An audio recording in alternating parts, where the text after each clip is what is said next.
Olá, boa noite a todos. Um ótimo finalzinho de domingo, sim. Até aqui o Senhor cuidou de nós. E, quiçá, não é? Amanhã já será uma nova semana, se assim o Senhor nos permitir acordar, se a sua misericórdia, né? Que com certeza virá sobre nós, mas o tempo é dele e todas as coisas são dele. E eu quero deixar aqui uma mensagem que falou muito ao meu coração. Sobre aquilo que você está passando. Independente de ser alegria ou tristeza, coisas boas ou coisas ruins, eu quero te dizer que principalmente nas coisas ruins, você deve adorar ao Senhor. Mesmo que você esteja em quarentena e não possa sair da sua casa, ou você tem que sair para trabalhar, mesmo que você esteja chateado, triste, angustiado, mesmo que você esteja alegre, mas principalmente se você está triste ou recebeu alguma má notícia ou está passando por alguma dificuldade, algum problema, seja ele grande ou pequeno. Eu quero te dizer que adorar ao Senhor é a melhor coisa. A palavra de Deus fala lá em João, no capítulo 4, no versículo 23, que é chegada a hora em que ele está à procura dos verdadeiros adoradores, aqueles que lhe adoram em espírito e em verdade. João 4, 23. Portanto, seja você esse verdadeiro adorador, que adora o Senhor em espírito e em verdade. Seja você aí na sua casa, em quarentena, seja você no trabalho, seja você nos seus estudos, seja você na alegria ou na tristeza. Que você seja este adorador, o qual o Senhor está à procura.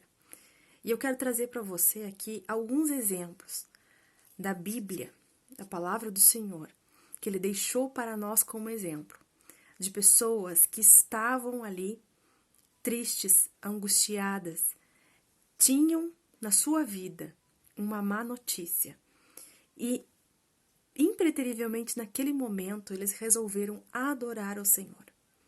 E quando nós o adoramos e somos estes adoradores, os quais ele procura, aqueles que adoram em espírito e em verdade, a mudança acontece. As coisas acontecem, as coisas mudam para melhor. Eu quero te trazer aqui 4 exemplos que nós temos na Bíblia. Davi, Ana, temos de Paulo e Silas e também temos de Jó. Né? Na sequência seria trazer aqui, eu vou começar com 1 Samuel, que é lá quando fala de Ana, não é? 1 Samuel, no capítulo 1, no versículo 19, tá? Quero que você vá lá, antes de você dormir, antes de você começar essa nova semana, quero que você medite nessa mensagem, nessas palavras, não é?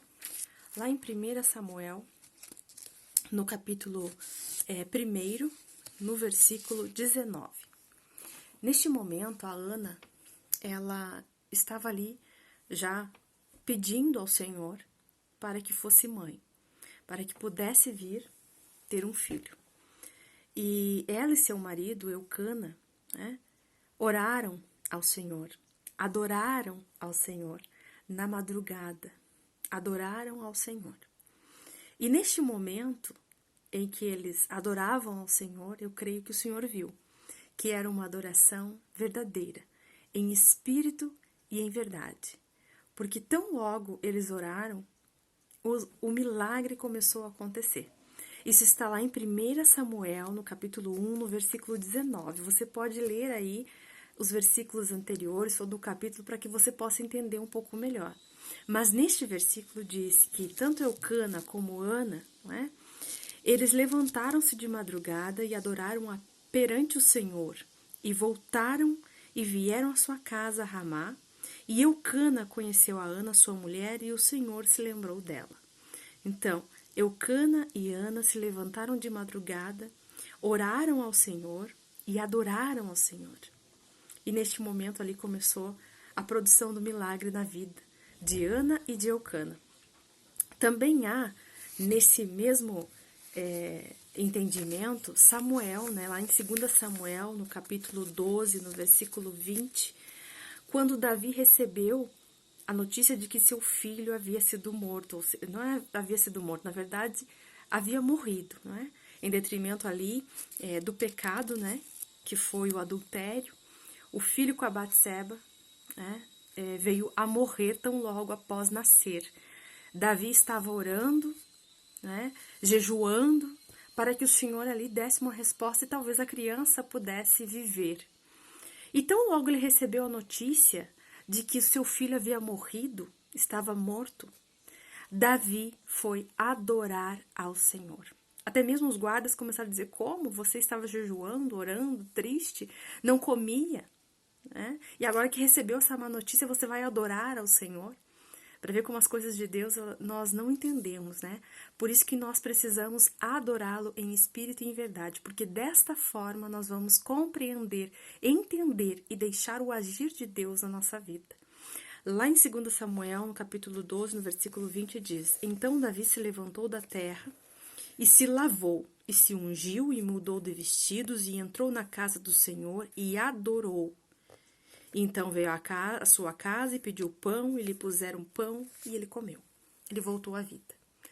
Então, no momento em que nós oramos ao Senhor, mesmo e principalmente quando temos uma má notícia, um diagnóstico que não gostamos, algo que talvez venha para nos ferir, para nos entristecer ainda mais, ao contrário, nós temos que orar, adorar ao Senhor, orar e adorar ao Senhor, porque neste momento o Senhor ali enviará a sua provisão. O Senhor fará com que nós venhamos voltar, né, a ter prazer nele. E então o milagre pode acontecer. Assim Davi voltou à sua vida, Davi foi lavado deste pecado, foi perdoado pelo Senhor, né? Você pode ler ali este capítulo também para que você venha entender o que aconteceu, né? Com Davi e como que foi esse diálogo com o Senhor, como que ele se redimiu, como que ele se arrependeu. E aí, então, a partir dessa adoração, adorar em espírito e em verdade, o Senhor ouviu esta adoração e fez o milagre na vida de Davi. Ele voltou para a vida, né? Ele voltou a se restabelecer enquanto rei. E aí também eu quero dar outro exemplo lá de Jó. Vamos para Jó, no capítulo 1, no versículo 20, em que diz assim: quando Jó, Alice, ele teve uma notícia, não é? De que seus filhos haviam morrido, estavam todos na casa, deu um terremoto. E assim também os bens que ele possuía, animais, né, que estavam no campo, vieram a morrer. Teve uma mortandade, tanto dos seus filhos, como dos bens que ele tinha, como dos animais, né, das fazendas dele.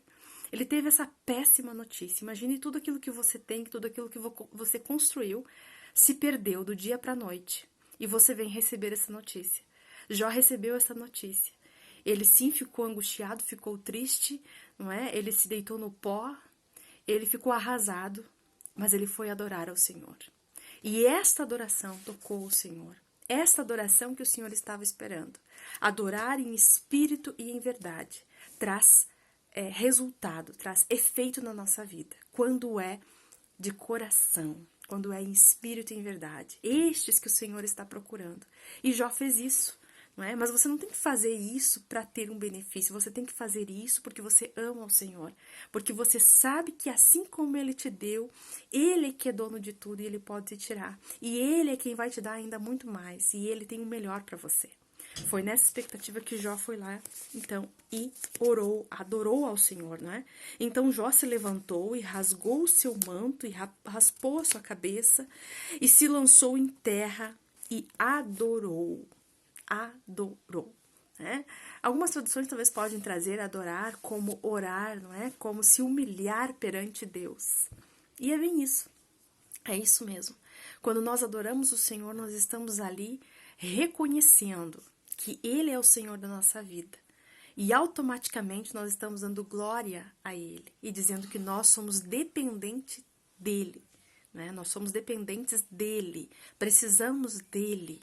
Adorar ao Senhor em espírito e em verdade requer humilhar-se diante de Deus e reconhecer a sua soberania, reconhecer o seu poder, a sua majestade, reconhecer que Ele é o Senhor da nossa vida e que somos totalmente dependentes dele. Além disso, eu quero te trazer ainda mais uma mensagem lá de Paulo e Silas, né, que adoraram o Senhor quando estavam presos, né, quando eles estavam lá acorrentados, quando não tinha saída.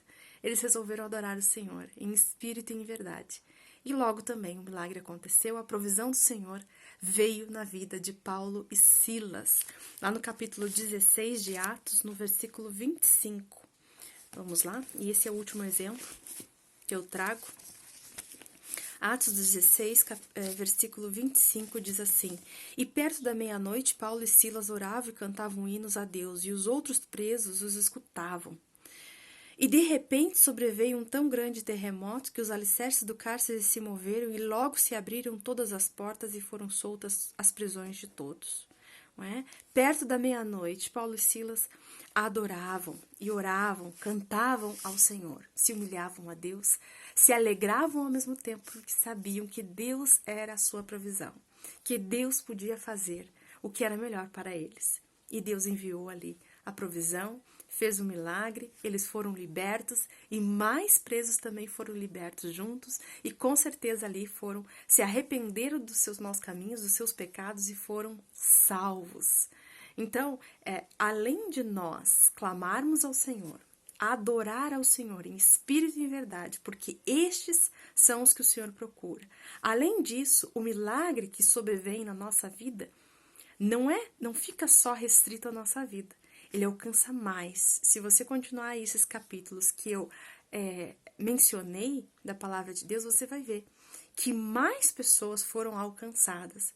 Quando o milagre vem na nossa vida, mais pessoas são alcançadas, pessoas que estão ao seu redor e aceitarem o Senhor Jesus e reconhecerem o seu erro e também ali depositarem a confiança em Deus, saberem que Ele é o provedor de tudo. Né? Se colocar como dependente de Deus, a bênção ali se estende aos demais, se estende a eles. Essa mensagem que eu quero deixar para você, né, nesta noite de domingo, neste finalzinho de domingo, para que você venha pensar que você precisa ser este verdadeiro adorador, que adora em espírito e em verdade. Saiba que mesmo diante de um diagnóstico ruim, de morte, de uma mensagem de dor, de uma notícia ruim, má, saiba que você precisa adorar o Senhor em espírito e em verdade, porque a tua alegria está nele, a tua bênção vem dele, a tua provisão, a tua vida é dele. Você depende do Senhor. Que o Senhor ache graça em você. Ache este adorador que adore em espírito e em verdade a ele. Boa noite, uma ótima semana para você, que Deus te abençoe e fale mais ao teu coração. Até uma próxima mensagem, se Deus quiser.